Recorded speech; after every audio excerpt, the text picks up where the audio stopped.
Well, hello YouTubers, this is Bob Hickman. It is so good to be back with all of you.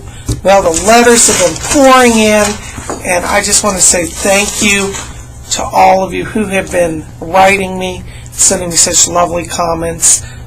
Thank you so much for all of you who have been reaching out to those who have been bullied. You guys have been wonderful. My last video, I tell you, the response just overwhelms my heart with joy because you guys have just been wonderful, and I want to say thank you. So, you know, we're all a team here. We're going to keep pulling together and helping each other. So, we're going to get into the letters here in just a moment, but before we start that, give me just a moment and let me attune to the spirit world.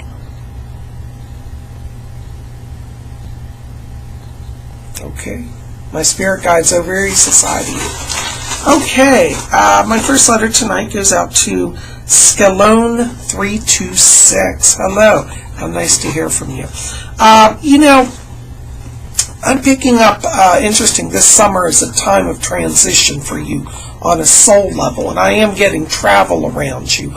I do feel there's going to be, interestingly, 2 trips to Atlantic City for you, and I know that you've been hitting up a lot of a lot of obstacles here in that area. Now I also get a trip to Delaware coming for you as well, and these both look like wonderful trips, the ones to Atlantic City as well as Delaware, so no drama or crises there.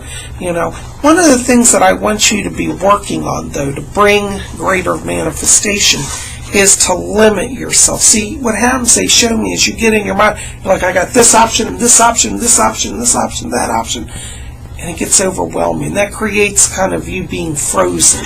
And I'd like you just to say, all right, I'm going to plan 2 trips. Just start with 2, okay? And I want you to say, I'm going to make it my goal to go to Atlantic City, and then make a time frame, okay? And that's it. You see, and I feel like if you can narrow down and also do that with the second one, you're going to see that things kind of open up in that area. Because, you know, I think your block has been simply that you get so overwhelmed by all the choices that you end up making no choice because it's just too much. So I want you to know that I do see travel for you, and I see a greater sense of freedom, you know, and that's the wonderful part, because you're going to start to feel like I'm accomplishing goals, and I do get more economic improvement here around you as we go through the summer, particularly in July and August. So it does feel like there's more income around you, and that will also facilitate the travel too. Okay. Anyways, hang in there. I hope this helps. God bless you. Thanks for writing. Okay, next letter, Mario, 1992. Yes, first of all, yeah, astral projection. Now, let me tell you, you wrote about wanting to know where you're having some blocks with that. One of the things that they show me here is that you have to do more work on what we call lowering the vibration. Now, the wonderful thing is you're actually getting good, they show me, at raising your power, trying to get out of your body. But when we talk about astral projection, it's actually a 2-part process. So our conscious mind has to slow, low, and go low down. And at the same time, we have to raise that internal power up to project outwards. It does take practice, and it's not something you're going to accomplish in just a week, okay? You know, I've worked many years at it, and it took me probably 5 or 6 years before I actually got to the level where I could actively do it, remember it, and get something out of it. So don't feel bad that you're not doing it right now. It does take practice. You know, one of the things that will also hold you back is if you have fear. So if you're like, oh my God, I'm out of my body, boom, you're going to snap back in. So, you know, what you got to do is tell yourself, okay, once I get out of my body, I'm going to be okay with that that's not going to be scary. And, you know, you'll get used to it, because the first time I astral project, I was literally floating above myself, and I looked back, and I was like shocked, and that jarred me back in. So what you may want to do is choose a different point in the room, like an upper corner, for example, rather than your body, and focus on it, and know that when you go out of the body, you're going to direct your attention to a specific part of the room. That will also help you to get out of the body and to stay out of the body, okay? And, you may look back and see a silver cord. And if you do, that's just a sign that you're out of the body. Don't worry, it's not going to snap. It's elastic, so you'll be okay. But for your first few times, just make it your goal just to get a little out of your body into one point in the room. Don't try to travel across the universe, because that's too much, okay? But anyways, and as far as traveling, actually the cord, the silver cord, connects the body and the soul, only breaks at the time of death. So you can literally travel all the way to Mars, or beyond, and that cord won't snap, okay? But I encourage you not to go too far, gradually build up, and it takes a while. So anyways, I think you'll get there. But practice studying self-hypnosis, because as you learn to control the lowering of the vibration, you're going to be better suited to get out of the body. Okay? Hope that helps. Thanks for writing. Okay, next letter, Joaquin, 2008. Hi, nice to hear from you. Well, first of all, let me tell you here, in terms of career around you, I keep seeing you working in the communications field. And I'd like you to, and I'm very serious, I'd like you to really focus on studies connected to communications. You may need to go back and pick up some extra degrees, but I'd like you to look particularly in the area of video, television, communications, advertising, things where you get to be a spokesperson, because that's one of your real talents, and you do very well in the television industry, okay? Now, in regards to surgery here around you, you want to know about that? Yes, the surgery I pick up, it seems like it's not going to be till August 2012, but they show me that by August 2012, you're in a place materially, spiritually, psychically, psychologically, that you're ready to go through with that surgery. And I think it's going to be perfect for you. It's really about following and being in harmony with the higher self. And I do feel that your higher self is leading this. So just take it slow. You're on the right path. But it'll be August 2012, okay? And it'll go fine. Okay, next letter, Princess, KLS. Hello. That's interesting, your question. Yes, I do believe you do have a past life connection with the person you inquired about. Interestingly, it was in Scotland, and you are connected to charitable works. And I believe that you worked with him doing charitable goods, charitable work, for the poor. So, it's interesting because I feel like, in this life there's some connection here. So you may be finding in the coming year to next 2 years that there's actually a meeting. And I feel like that you're literally face to face with him. And that will be interesting. But it was in Scotland. And I believe it was around the 1500s or so. So anyways, good luck with that. And let me know what you uncover. Thank you. Okay. Next letter, Fat Trance. Hi. You've got interesting spirit guides around you. One of them that I pick up, and it's going to sound strange, is actually Queen Victoria. Yeah, the Queen, from England. Well, she's in the spirit world. She's doing work, and she was a very spiritual person when she's alive. But she's around you because you have a past life link to her time. And I believe you may have actually been somehow connected to the court, the royal court of the late 1800s. So she's around you. And my guide Fletcher says that she's opening you psychically to receive communications. It seems like in that life you were actually mediumistic, some sort of a channel, and maybe you even did a seance for her. But it does seem like she's around you to encourage you on that journey. And it seems to have some past life connection as well. So that to me is very interesting. So let me know how that goes, okay? But it's Queen Victoria. Spend some time just meditating, talk to her, okay? Good luck. Thank you. All right, next letter, Josh Van de Wettering. Hi, nice to hear from you. You ask about your iPod being stolen. Well, I got to tell you, and don't hate me for this, I don't pick up a theft around it. I feel like it was actually a loss I do feel it's in the possession of somebody. It's a gentleman. He's kind of tall, dark brown hair, could even be olive complected. But I see it coming back here, and it's interesting because there's some connection with this, with a window ledge and also a car. So I don't know if you set it on a window ledge and you walked out to a car. And it keeps feeling like this is at some sort of institution, like a school or some sort of public building. But I do feel that it is in possession of somebody, and I feel it's going to be returned, and it's about 10 days out. So let's see how that goes. But anyways, that's, I don't know that a police report's going to get it back sooner, okay? Now, as far as the relationship issues, you want to talk to Archangel Raphael. He's going to help you here, because I feel you are at a point of transition in relationships, and Raphael's going to be the person. And just pray to him and ask him to kind of be with you and give you the words, because, you can bring over information from the spirit world if you practice, and let him work through you, and he's going to help you, okay? Thank you for writing. Okay, next letter, Lady Yellow Violet. Hi. You know what's interesting about your situation here? You write and said that you've been having some convulsive issues. This is actually kind of strange. There's two different things going on that I pick up. One of them is a current life issue, okay? And what that means is you're coming up here, I feel, on a date that is significant in this life.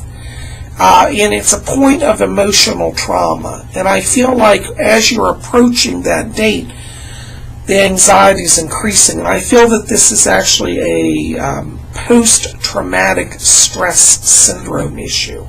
So where you've been having some trouble with your doctors, I'd like you to talk to them about seeking out somebody for hypnosis to cure post-traumatic stress syndrome, particularly subconscious memories. I don't believe this is necessarily conscious on your part. Interestingly, the second issue is a past life issue. And I see you right now this year being at the same age that you died in one of your previous lives. And interestingly, it was a life, it looks like it was connected to England, and it was in the early 1800s. And somebody poisoned you. I believe it was an abusive husband. So you were actually killed, and you literally choked, and it was connected to like cyanide poisoning or arsenic, something like that. So you have, at this point in your life, a juncture of past life trauma resurfacing and current life repressed trauma resurfacing. And I feel like you want to talk to somebody professional in the healthcare field connected to post-traumatic stress syndrome. And I feel like if you can explore that, that's going to make a big step here in the healing for you, okay? All right. Good luck. Let me know what you find out, okay? Thank you, dear. All right. Prince of Peace. Hi. You write a very good letter here. You wanted to know about what happens to souls who commit suicide. Well, generally, suicide in the spirit world is very frowned upon. It's only generally, allowed. Well, I don't even want to say the word allowed, even they don't like to allow. But in cases of extreme emotional disturbance, like depression, for example, Phoebe Prince, she snapped. It was a mental break. And I talked about her mother. Now, that's a soul who was so abused and tortured by the world that she lost control and lost hope. So, souls like that are suffering. They go straight to the light, okay? But sadly, many people who commit suicide, I think that they struggle with depression issues, which is, it's a combination, it's an illness, of chemical imbalance, and also some emotional imbalance because of that. And I feel like, suicide, even among depressed people, is also another case of where, one goes to the light. And so, I'm not one to believe that, oh, so-and-so commits suicide, they're damned to hell. That's not really what happens. Now, when somebody commits suicide out of spite, and you say, well, I'm going to get back at you, so I'm just going to blow my head off, I've heard of people doing this. Those type of suicides go to the place of outer darkness.